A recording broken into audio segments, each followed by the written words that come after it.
মঞ্চে উপবিষ্ট বিশিষ্ট ব্যক্তিবর্গ,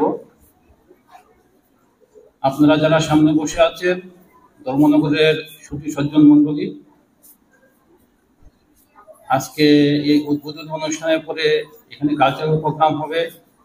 সেই প্রোগ্রাম উপলক্ষে এখানে যারা শিল্পীরা এসেছেন এবং সাংবাদিক বন্ধুভাইরা, আমি আমার ব্যক্তিগত তরফ থেকে এবং উত্তর ত্রিপুরা জেলা পুলিশ প্রশাসনের তরফ থেকে আপনাদের সবাইকে জানাই শুভেচ্ছা এবং অভিনন্দন। ভারত বিকাশ পরিষদের প্রতিষ্ঠা বার্ষিকী উপলক্ষে পূর্ববর্তী দুইজন বক্তা খুব সুন্দর বক্তব্য রেখেছেন, অনেক কিছু জেনেছি। আমার পরবর্তী যে বক্তাগুলো আছেন ওনারা বক্তব্য রাখবেন। আমি যেটা বুঝেছি সেটা হলো সেবার মানসিকতা নিয়ে একটা শক্তিশালী ভারত গঠন করার জন্য এই ভারত বিকাশ পরিষদ গঠিত হয়েছিল। শক্তিশালী ভারতের কথা চিন্তা করে আমি আমার বক্তব্যটা একটু অন্যদিকে নিয়ে যাচ্ছি, কারণ আপনারা ভারত বিকাশ পরিষদ সম্পর্কে আরো কিছু জানবেন, মঞ্চে যারা আছেন আপনাদেরকে বলবেন। শক্তিশালী ভারত তখনই সম্ভব যদি দেশে যুব সমাজ শক্তিশালী হয়, শিক্ষায়, দীক্ষায়, স্বাস্থ্যে, সব দিকে। আমাদের দেশ যুব সমাজ, যুব শক্তি, এটা একটা রিসোর্স। এটা প্রতিবেশী যে দেশগুলি আছে সেই দেশের প্রতিক্রিয়াশীল চক্র ভারতের যুব সমাজকে ধ্বংস করার জন্য খুব প্রচেষ্টা করছে। কি কি প্রচেষ্টা করছে? এর মধ্যে একটা হলো যে যুব সমাজকে ধ্বংস করার জন্য নেশা চালিয়ে দেওয়া। নেশার বাড়বাড়ন্ত এমন বেড়েছে, দেশের মাননীয় প্রধানমন্ত্রী, রাজ্যের মাননীয় মুখ্যমন্ত্রী নেশামুক্ত ভারত, নেশামুক্ত ত্রিপুরার ঘোষণা দিয়েছেন। পুলিশ এবং বিভিন্ন অর্গানাইজেশন আমরা মিলিতভাবে কাজ করছি, রেগুলার নেশা ধরা করছে, নেশার উপর আমরা বিভিন্ন সেমিনার করছি, কিন্তু সেই নেশার বাড়বাড়ন্ত শেষ করা যাচ্ছে না।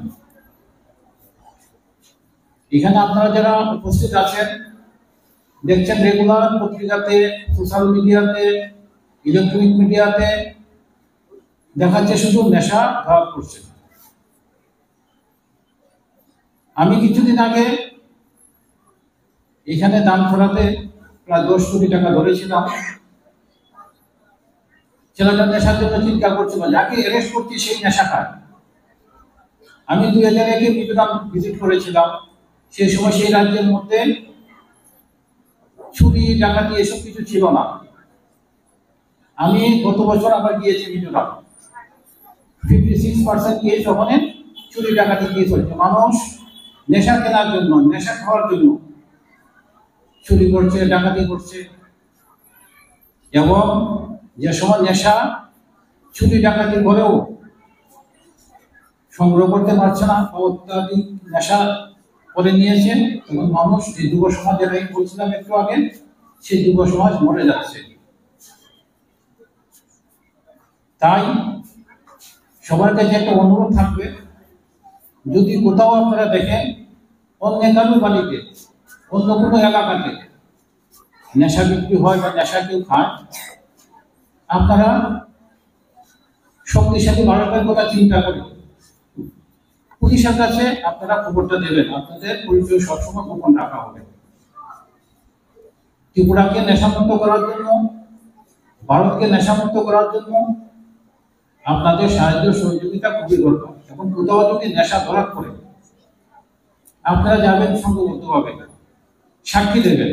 কারণ কোর্টের মধ্যে দেখা যায় পুলিশই ধরে, পুলিশই সাক্ষী, অন্য কেউ সাক্ষীও দিতে যায় না। সমস্যাটা যেহেতু সমাজের, সমাজ যতক্ষণ পর্যন্ত এগিয়ে নিয়ে আসবে ততক্ষণ শক্তিশালী ভারত হবে না, যুব সমাজ নষ্ট হয়ে যাবে। আর একটা ছোট্ট ব্যাপারে আলোচনা করতে চাই।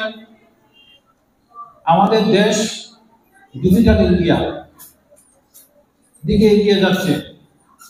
আমাদের দেশের মাননীয় প্রধানমন্ত্রী খুব চেষ্টা করছেন ডিজিটাল ইন্ডিয়া দিকে। এখন প্রত্যেকের নামে জনগণ অ্যাকাউন্ট রয়েছে, প্রত্যেকের নামে ব্যাংক অ্যাকাউন্ট আছে। এর পিছনে যারা আছে একটু শোনো, কাজে লাগাই আমরা কমপ্লেন পাচ্ছি অ্যাকাউন্টের থেকে টাকা নিয়ে যাচ্ছে বিভিন্ন ভাবে। তবে কেউ যদি সচেতন থাকতে পারে তাহলে সে টাকা নেবে না। আমি আমার বক্তব্য 2 মিনিটের মধ্যে শেয়ার করছি, কারণ কালচারাল প্রোগ্রাম হয়ে গেলে। একটা হলো, কেউ আপনারা ওটিপি শেয়ার করবেন না, পিন নাম্বার কেউ শেয়ার করবেন না, আননেসেসারি কোনো অ্যাপ ডাউনলোড করবেন না মোবাইলের মধ্যে।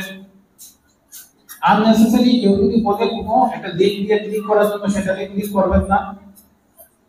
এবং অপরিচিত নাম্বার থেকে যদি কোনো ফোন আসে সেই ফোনটা আধা মিনিটের বেশি আপনারা কন্টিনিউ করবেন না।